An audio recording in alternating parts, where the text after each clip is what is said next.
Welcome back, everyone, to American Pulse and Paranormal. In today's episode, I'm sharing 8 true disturbing stories from deep in the Appalachian wilderness. These are tales of people who ventured into the Appalachian woods and found something they were never meant to see. These stories prove some places should stay unexplored. So make sure to hit that like button and subscribe to the channel. Share this with your friends and let me know where you're watching from. Thanks, and now let's get into it.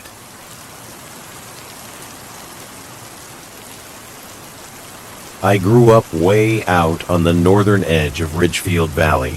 My grandparents' place sat in this little patch of grass that felt like the only open space for miles. You could stand on the porch and feel the woods pressing in on you from every direction. When I was a kid, I thought that was comforting. Like nothing could get through all those trees unless my grandfather let it. He was the kind of person who always knew exactly what was happening on his land. After they were gone, my grandfather first, then my grandmother a few years later. Nobody was left to look after the place. Last October, I finally drove back out there. I hadn't set foot near that house in 15 years.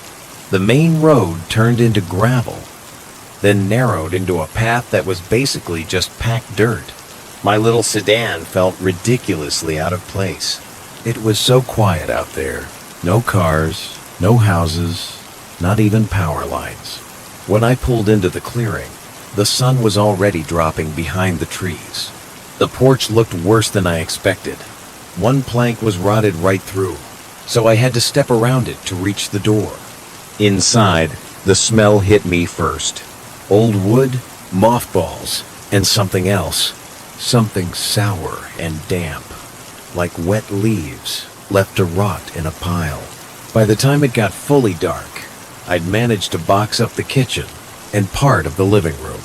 My phone had no service, not even a flicker. I lay on the sagging mattress, staring at the ceiling and listening to the house creak and settle. Every sound seemed too loud.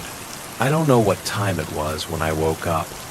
At first I thought it was nothing, just the usual pops and groans of an old place cooling off. But then I heard it again. Slow, deliberate scraping right under the floorboards. I froze. My heartbeat thumped in my throat. The sound was too measured, too steady, like fingers testing the wood grain. The scraping paused. Then came this dull thud, like a hand pressing flat against the underside of the floor. The second night, I didn't even bother trying to sleep. Just after midnight, the scraping started again. It was closer this time. I heard it moving along the floor, stopping every few feet. Then I heard a voice, low and muffled, coming from right below me. The words were impossible to understand, just this wet, rasping shape of speech. I didn't think. I grabbed my bag and ran. At the top of the stairs, I stopped. The hatch in the kitchen was creaking open. It lifted slowly, like whatever was underneath was careful not to make too much noise. I could see something pale rising through the gap, a bare shoulder streaked with dirt, an arm long and thin reaching for the floor. I didn't wait. I bolted down the stairs so fast my feet slipped on the runner. I hit the front door, shoved it open, and sprinted across the clearing. I pressed my back against the rough bark of an oak, trying to make my hands work the phone again. Nothing. Then I heard the front door swing open.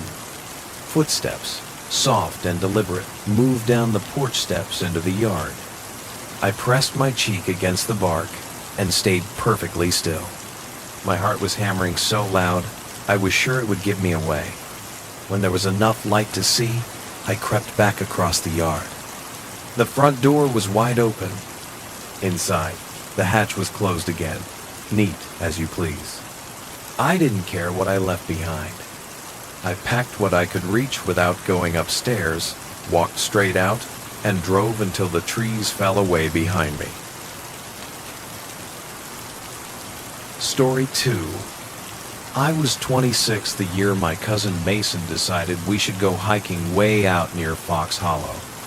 You'd think, growing up in eastern Kentucky, we'd have explored every ridge and holler by the time we were old enough to drive. But somehow neither of us had ever tried going that deep into the woods.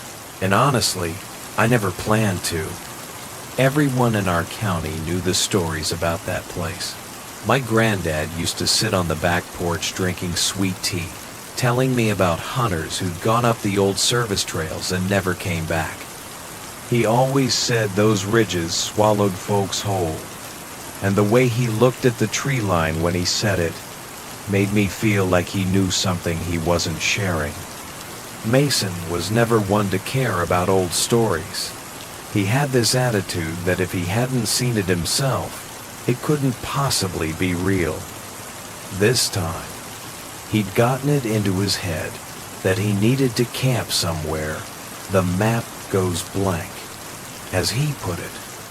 We parked in a patch of gravel that looked like it hadn't seen a vehicle in years. When I climbed out, the air smelled musty, almost metallic, like old leaves, and something else I couldn't name. The first couple miles felt normal enough. It was early September, and everything was still green.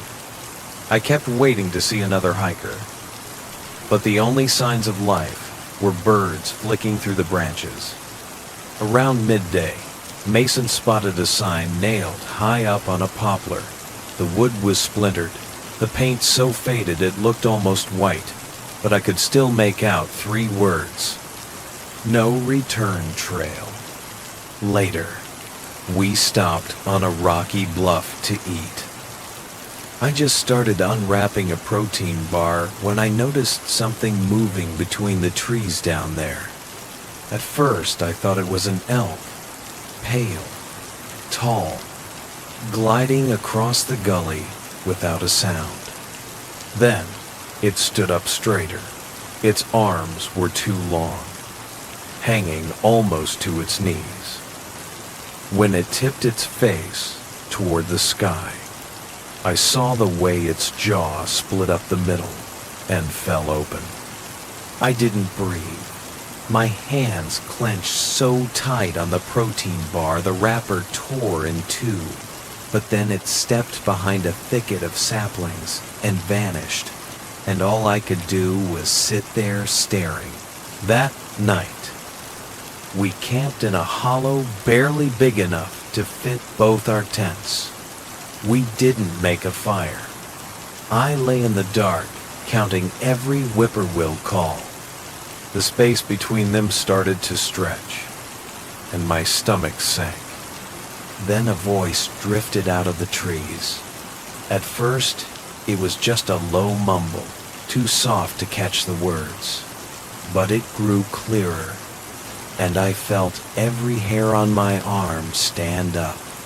It was my mother's voice. The same soft tone she'd used when I was a kid, afraid of the dark. I turned to shake Mason awake, but my hand hit nothing but cold nylon. His sleeping bag was empty. I scrambled out of the tent so fast I nearly fell on my face. My flashlight fumbled in my grip. Then I heard her again farther down slope, telling me to come closer. That's when I saw it. About 20 yards away, half hidden behind a black oak. It stood watching me. Its skin looked slick, stretched too thin over bones that didn't fit right. I couldn't see any eyes. That was the worst part. It shifted, sliding sideways around the trunk, shoulders twisting in a way no person's ever could. That's when I saw a second one. Just a flicker of pale skin between trunks. That did it. I bolted.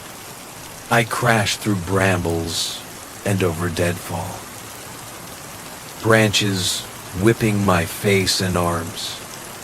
Behind me, voices rose up. First my mother's, then Mason's, then my own.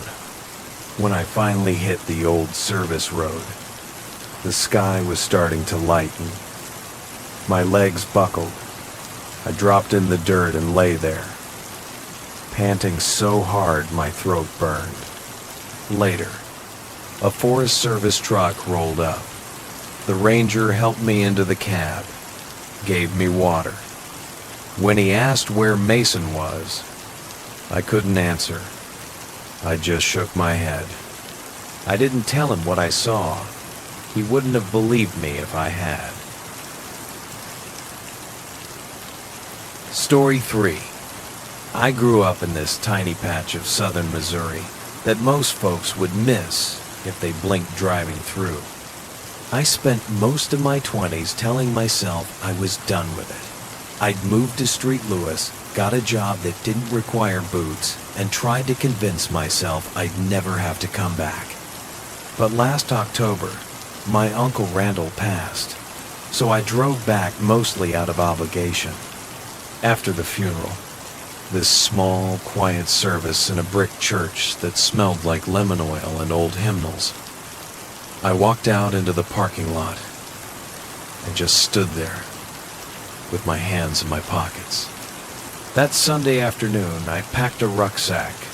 Nothing fancy, just a tarp, my old sleeping bag, a couple of protein bars, and the hunting knife I'd had since I was 17. I filled my thermos with whatever coffee was left in the pot at the gas station and drove out to this trail I'd only ever heard people talk about after a couple of drinks. Folks called it Jasper Bend. Supposedly way back in the 1800s, a group of loggers disappeared there. By the time I turned off onto the gravel shoulder, the sun was already sinking behind the ridge. There was this rusted-out gate hanging on one hinge, and a wooden sign so weathered the letters were just shallow grooves you could barely read if you squinted. I killed the engine, locked the truck, and started down the trail. It wasn't much of a trail, if I'm honest, just a narrow crease through the underbrush. About a mile in, I came across what must have been an old fence line. The boards were collapsed, half buried in the dirt. Just past it, there was a clearing, probably no bigger than my kitchen, circled by stones that looked like the last scraps of a foundation. Right in the middle, a crooked sapling was growing out of a shallow pit. I don't know why, but seeing it made my mouth go dry.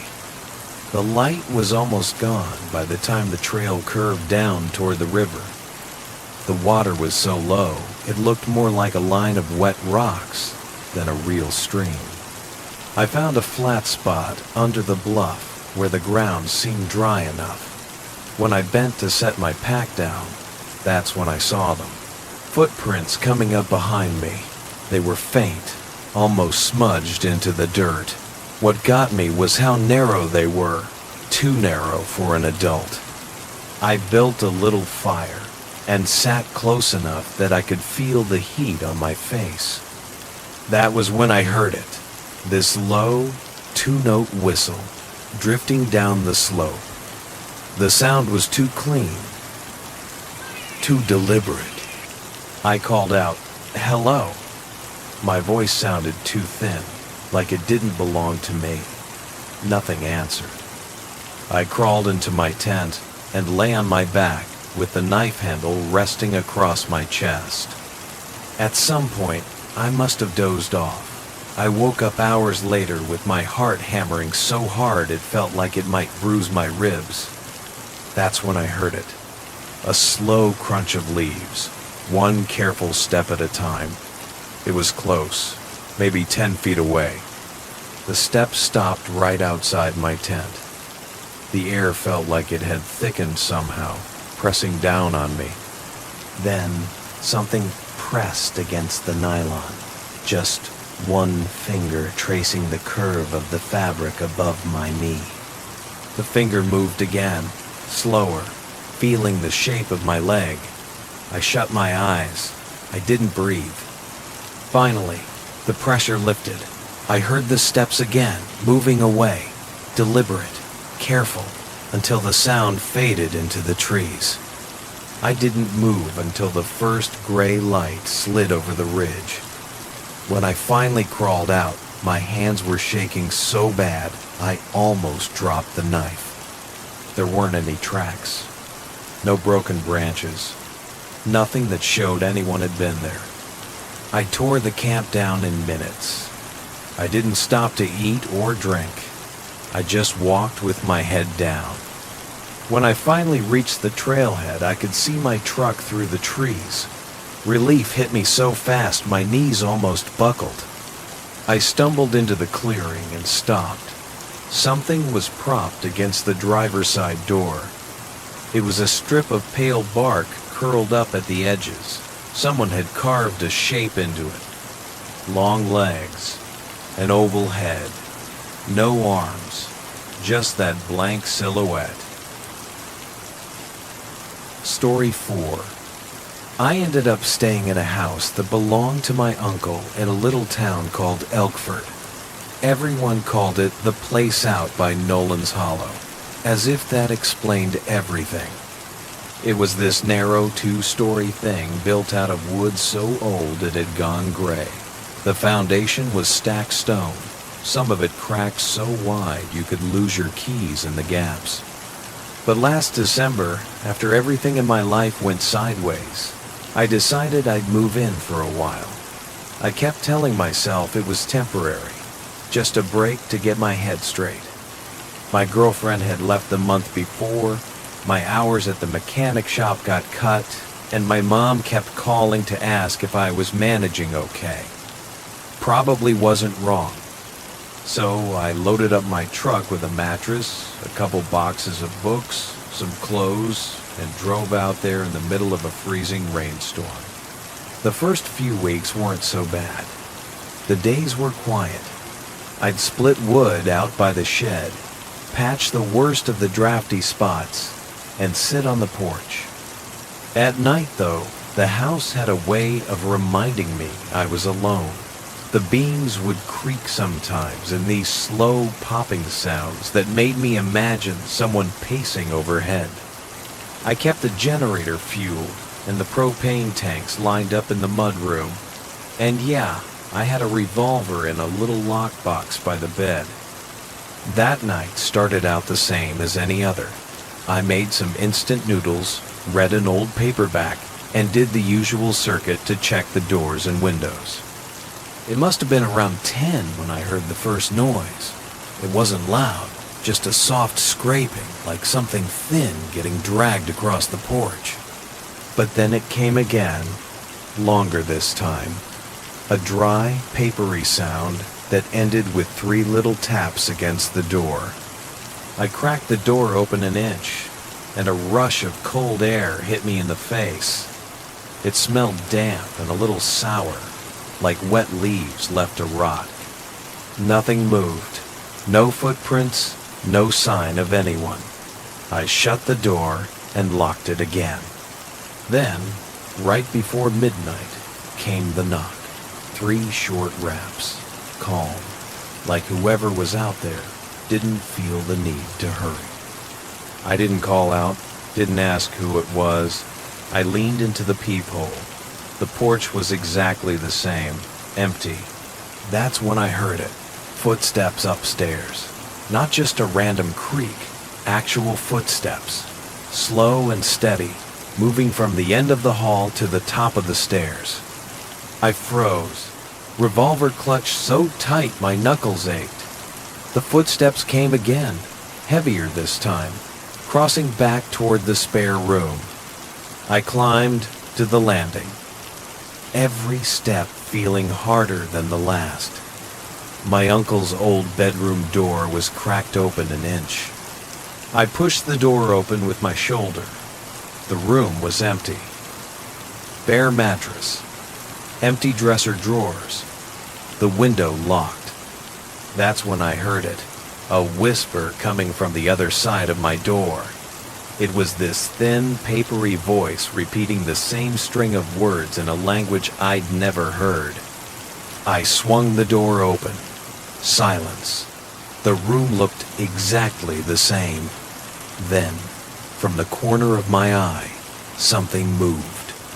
A shape slipped along the wall, tall, thin, wrapped in something that looked like it belonged in the ground. I jerked the revolver up, finger pressing the trigger, but before I could squeeze, the shape was gone, sliding out the door. I didn't think. I turned and ran down the stairs, out the door, across the yard. My boots skidded on the gravel, but I didn't stop. I kept running until I reached the bend where the trees opened up to the road. I stopped there, bent over, gasping so hard it felt like my ribs might snap. I turned back. The house stood there, perfectly still. I waited there until sunrise and never went back. Story 5. I was 24 when I got the bright idea to ride that old service road behind my grandfather's place in eastern Tennessee. My uncle used to talk about that hollow like it was a stain you couldn't scrub out of the family history. He'd lean back in his chair and say things like, "That hollow is older than any grave you'll find around here." When my grandfather died, somebody had to come clean out what was left. The place looked like it had been trying to sink back into the hillside.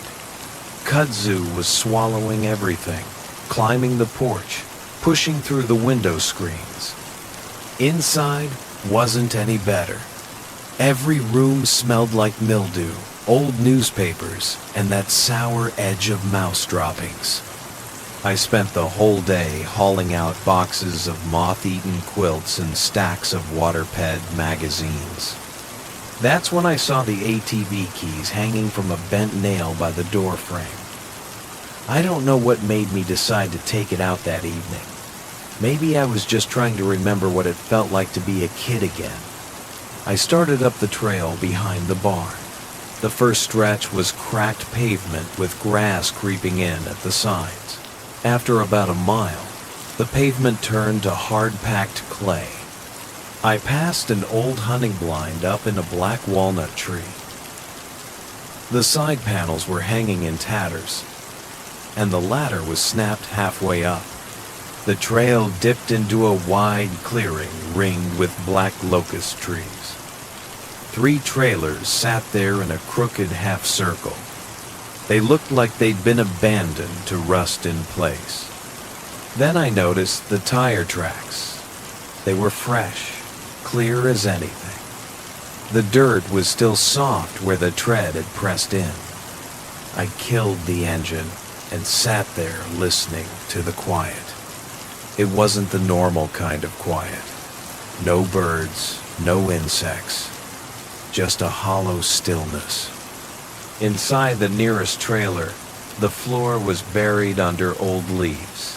In the far corner, there was a pile of bones, small ones, picked clean and stacked in careful rows. That's when I noticed the twine strung across the doorway. Little gray shapes dangled from it, clacking gently in the breeze.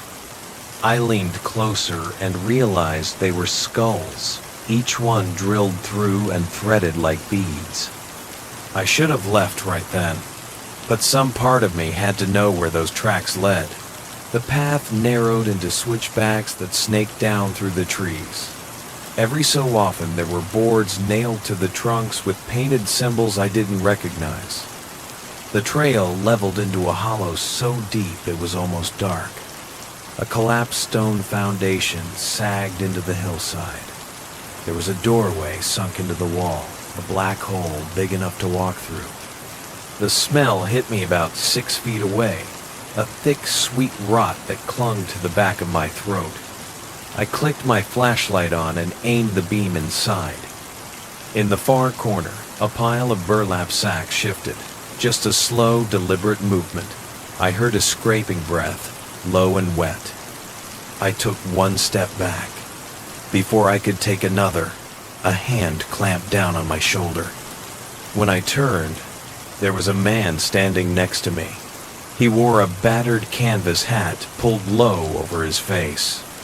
"Don't go in there," he said, like he was giving me directions to the post office. He raised one finger to his lips. "You don't belong here. Turn around." He leaned closer. His breath smelled like soil after rain. "Run." He let go of me, and whatever was holding me still snapped. I spun around and bolted up the trail. I don't know how long it took me to reach the clearing again. I clambered onto the ATV with both hands shaking so bad I almost dropped the keys.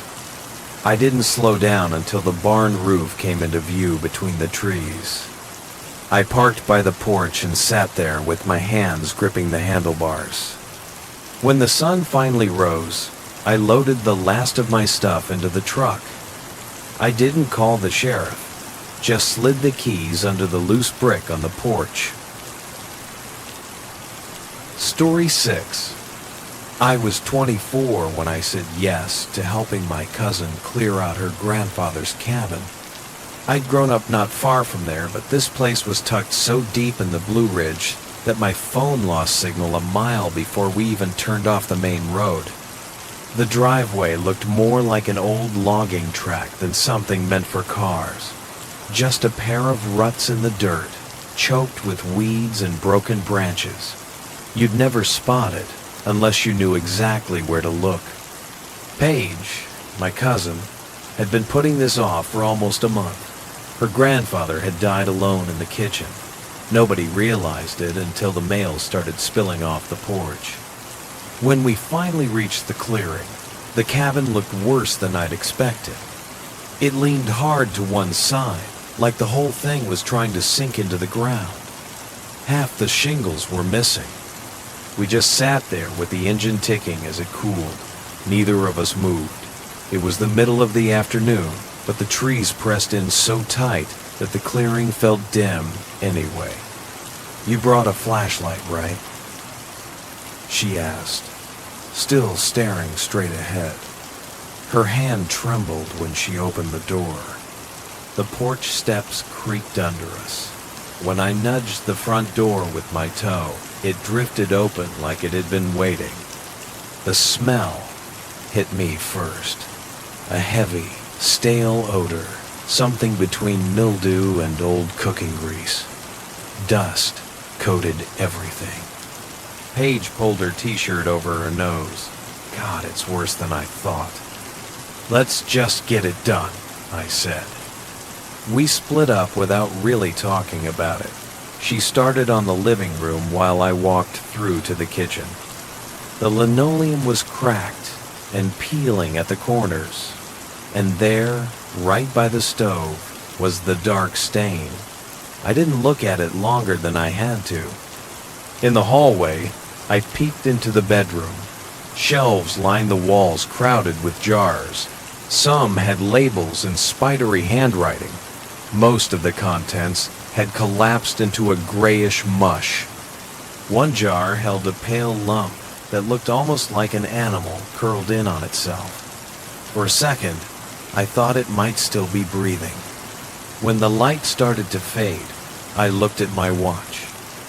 "We need to check the cellar before it's dark," I told her. She froze. "He never let me down there," she said quietly. "He used to tell me it wasn't safe." I went to the back of the kitchen and pulled open the cellar door. The hinges groaned. Cold air spilled up around my ankles. The cellar floor was just packed dirt. My light picked out a big wooden work table, the surface gouged with dozens of shallow cuts. Iron hooks dangled empty above it. On the far wall, a row of shelves held more jars. The liquid inside looked yellowish, and the things floating in it didn't resemble anything I recognized. That's when I heard footsteps on the floor above me. Slow, deliberate. "Paige?" I called. No answer. I climbed the stairs fast. When I reached the top, the door swung shut in my face. The latch clicked home. "Hey!" I smacked my palm against the door. "Paige, open the door!" Her voice came through, muffled and shaky. "There's someone outside." "What do you mean, someone?" "He's standing in the trees. He's watching me." Behind me, something shifted. I turned and a shape uncurled itself from behind a stack of burlap sacks. Then limbs too long to belong to any animal I knew. It raised its head. My flashlight caught smooth skin pulled tight over a skull. No eyes, no mouth, just blank pale flesh. It began to crawl toward me, dragging itself inch by inch. Each movement made a soft sucking sound. I threw my shoulder against the door. Wood splintered. On the third slam, it flew open so fast I stumbled into the kitchen. Paige stood by the table, staring past me, her eyes huge. "Where is he?" I gasped. Her voice was flat. He walked back into the trees. I didn't wait for more. I grabbed her wrist and practically dragged her across the porch. Through the windshield, I saw a shape slip between the trees. Tall, thin, moving in a way I couldn't even process. Paige let out one strangled sob and clamped her hand over her mouth. I pressed the gas pedal down hard. We didn't say another word until we hit pavement. Story 7. I was 32 when I finally decided to spend a full week alone in the most remote stretch of the Blue Valley Range. I'd been camping for years, but something about going completely off-grid kept nagging at me. I started planning a month ahead. Every evening after work, I'd spread out my topographic maps across the kitchen table. I ordered a new tent, bought extra batteries, and even packed 3 different knives. Before I left, I called my brother Matt. I told him I'd be out at least 6 days, maybe 7. He sighed and said I was basically asking to star in my own missing persons documentary. The morning I left, I got up before dawn. When I finally pulled over onto Eastwick Trace, it was really just a gravel scrape on the shoulder of the road. No sign, no marker, just an opening in the trees. That first day was exactly what I'd hoped for. The silence was almost a relief. I didn't pass a single person. The only traces of other people were a crumbling chimney and rusted fence posts. I set up my tent in a shallow natural bowl between 3 boulders. The spot felt hidden in a way that made my shoulders relax for the first time in weeks. The second morning, I woke up to a thin layer of mist curling low across the ground. I decided to follow a narrow gully that felt like it was inviting me in. The deeper I went, the more certain I was that no one had set foot there in decades. Fallen trees lay across the gully like barricades. I found a small pile of bones picked clean. On the way back, something caught my eye. A patch of freshly turned dirt off to the right of the trail. The hole was too wide and shallow for any animal I could think of. That evening, I stayed up later than usual, feeding the fire stick after stick. When the last logs crumbled into embers, I finally crawled into the tent. I don't know when exactly I woke up. All I remember is the moon was bright enough to paint every branch against the nylon. Then I heard it. A voice, low and close, said my name. Not a shout, not a question, just spoken steady. My throat closed up. I tried to swallow, but nothing moved. When the light finally came, I unzipped the tent, expecting to see footprints. Nothing was out of place. No broken branches, no scuffs in the soil. That evening, I made the fire larger than before. I settled against one of the boulders with my knees drawn up. At some point, I must have nodded off. I woke to the embers, fading to dull red. Then, behind the boulder, I heard breathing. Slow, steady, deliberate. My hands started to tremble so badly I almost dropped the flashlight. I sat there paralyzed, staring at the fire's last glow.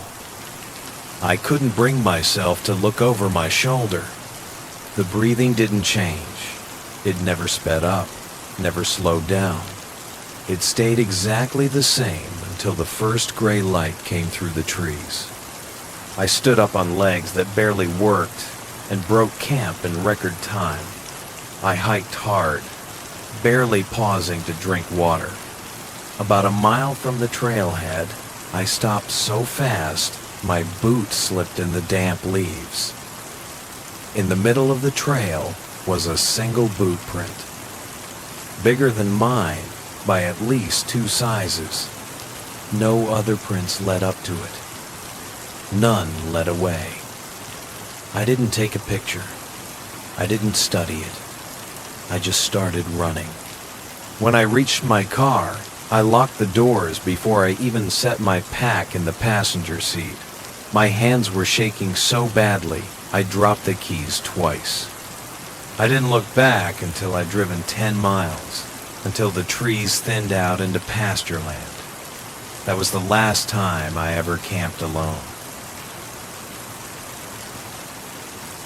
Story 8. I spent that summer working for a little conservation outfit out in the southern Blue Ridge. Most days it was just me, a clipboard, and a lot of sweating through my shirt while I cataloged plants.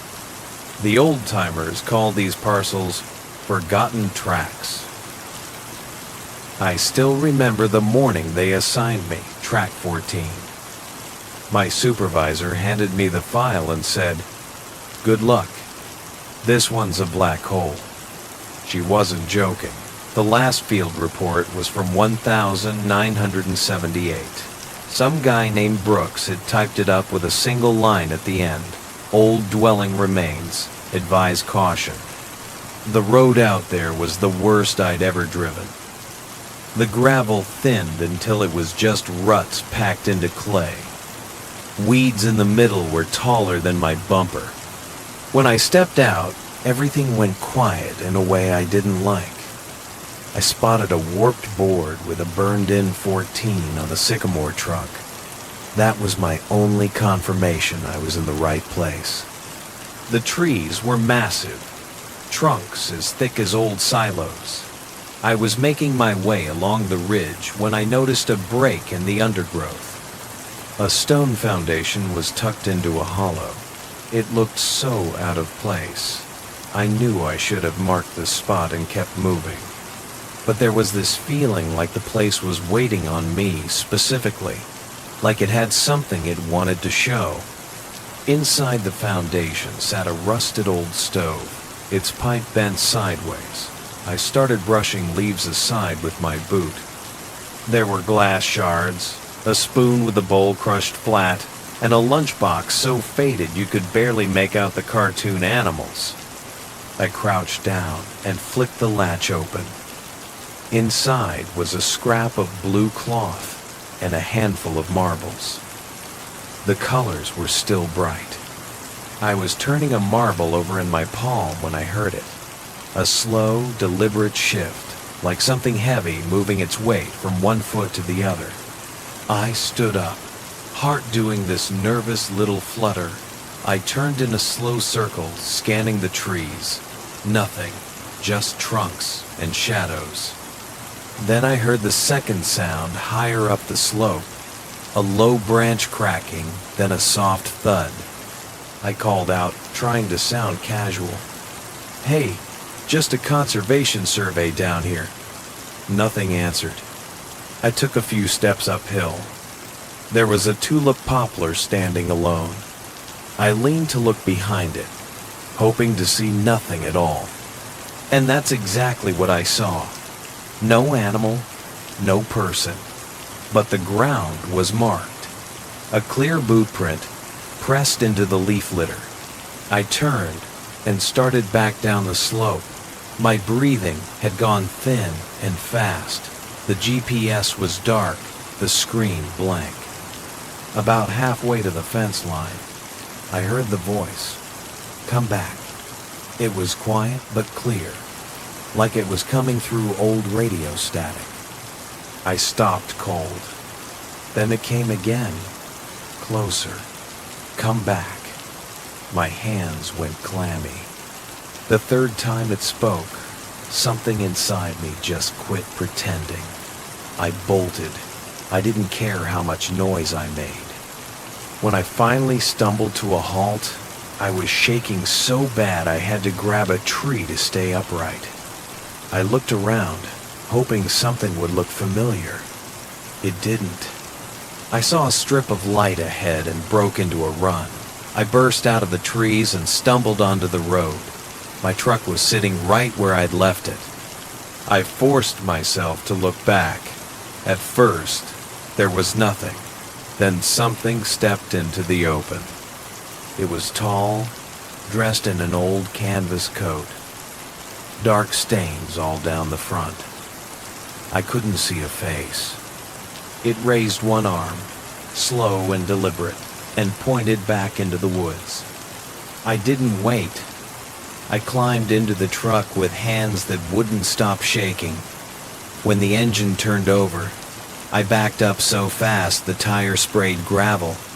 When I got back to the station, I turned in the GPS and my notes without saying a word. I never set foot in Track 14 again.